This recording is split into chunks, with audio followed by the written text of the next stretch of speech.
Because you know I'll be there, and I'll see your true colors shine. I see 'em shining through your true colors, and that's why I love you.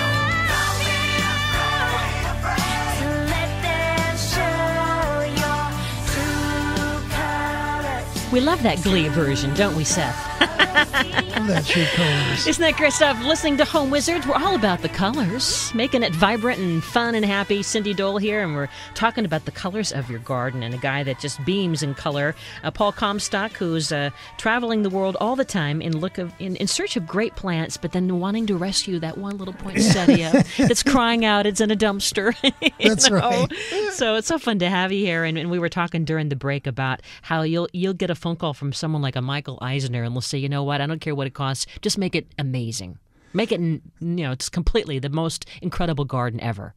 Well, sure. Everybody wants to be in that place. Everybody wants to be in this idyllic vision of comfortability, their life at peace in a garden, right? I mean, you must never sleep. I mean, you must have these ideas churning in your head at all times. Like you've got like this little pad of paper on your nightstand. Oh, wait, note to self, right? That is true. Or like me with my iPhone, I'm always like, I have the little microphone feature. I go, wait, idea.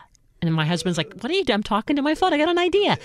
Note to self. You must have that, right? Absolutely. You drive around Southern California right now. You see these beautiful African tulip trees. You see the silk floss tree from Brazil. It's like the Western Hemisphere bombax type of tree, bright pink, all through the valleys. And we have all these fantastic plants. You talk about true colors for your life. My gosh, here in Southern California, we just have the best. We have the best possible potential environment for all these colors. And it is fun to have so many different vibrant colors in your yard. I think a lot of people struggle with, well, where do you begin? You go from either or one extreme to the next. Like you're so cautious you have everything the same color, like all white roses, which is beautiful. Or you might have so many colors that it looks kind of mishmashy because you just didn't know where to go. You wanted to save all the plants. Yeah, and probably my problem is that I just like all the colors. I do too. I just have every part of the rainbow. I've got these coral trees right now, brilliant ruby red from Southeast Asia, this one coral tree, and then a bright orange clerodendron vine that's crawling over the front wall of my house on the street right out in front of my house and everything. And some people will come and say, well, that doesn't really go together. The blues and the bright yellows and the orange and sounds the reds. good to me. Oh, I love them all. I just can't get enough of them. I cut them and I have an 80-year-old bougainvillea plant and take the blooms off and put it in a little bowl right by my front door. And when I come in and out every single night, nice. So tell us about this trip to China and what this project is all about and what you're doing. It sounds like it's just another case of magic.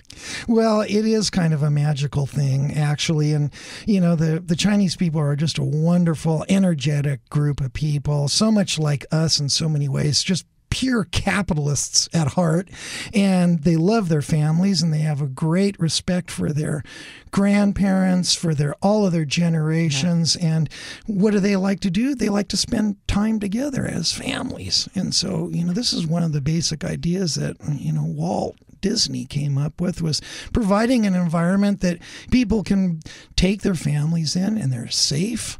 They're a joy to be in, that's calm, it's clean, it's comfortable, it's a lot of fun for everybody. And the Chinese people want the same thing for them, for their culture and their societies. And they're so interested in everything that we've developed here in North America and the United States and love it so much that they have some wonderful stories that go back. It's an old culture. It's been around a long time. And they're building environments now where they are taking their stories and they're creating these same type of retail, dining, and entertainment venues across their really gorgeous country and landscape, and building some places that their families can all go to and they can share with their children and spend time with their families. And they're hardworking people and they like to party the same way that we do and everything. So. And so what will you be doing to help tell that story in terms of the plantings and the gardens? Well, they have, a lot of the plants that we have here in Southern California went by, we talked in an earlier segment, like the gardens for kings and queens and royalty of the past. So, a couple hundred years ago, these kings and queens would go to China and get these plants, and they took them back to Europe. And then from Europe, they came here to Southern California. And so now I go over to China. I've been there many times, 200-300 times or something, and traveled all over. And I see the same plants that we have in our gardens here. And China is the home for a phenomenal collection of species of plants, from trees, shrubs, orchids, and they're just, you could eat them. And in fact, they actually do eat them. Yeah. Oh my gosh. And for a long time, the people of that country, only grew and paid a lot of attention to if you could burn it or use it to build something, or you could eat it. And now their attention has turned to a lot more appreciation of, like what we have here in Southern California, the range of color, the fragrance that's possible, the form and texture that's available to all of them. And they have such a wide range of environments, from the Himalaya mountains all the way, to the western, to the deserts out in the west, and then throughout the south, phenomenal tropical environments. So every single plant there is what we are collecting and bringing them together to create an environment, that's almost like a culmination of a paradise type of a garden, like what we would think of a Garden of Eden.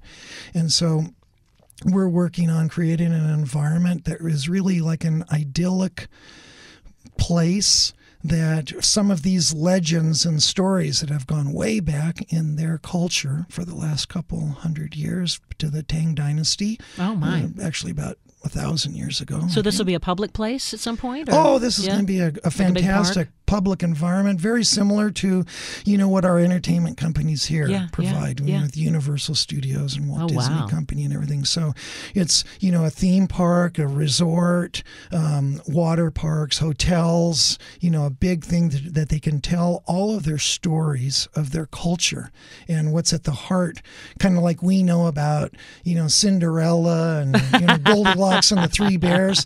The Chinese people have a lot of stories like this too, that need a home to be told and exported out for the rest of the world, so that the rest of the world can come to them and learn these, and really kind of exciting. Well, when we come back, I want to have you give us a few tips on how we can tell our own story in our garden. How do we begin thinking of what that story is? You're listening to Home Wizard Cindy Dole. Let's check the freeway situation, and we'll have some more fun right after this.